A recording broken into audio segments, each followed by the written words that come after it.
કોઈને એવા શબ્દ ના બોલતા કે જ્યારે સામેવાળા વ્યક્તિને એ શબ્દ એના દિલ સુધી પહોંચે ને તો એ શબ્દ એના માટે ઝેર બની જાય.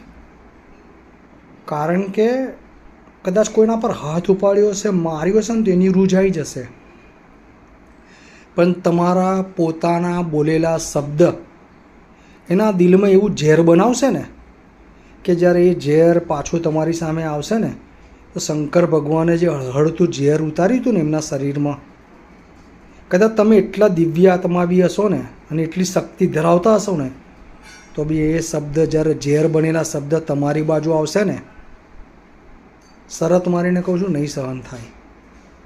એટલે જિંદગીની અંદર કંઈ પણ શબ્દ પીરસો, પોતાની જાતને ચકાસજો, પછી આપજો.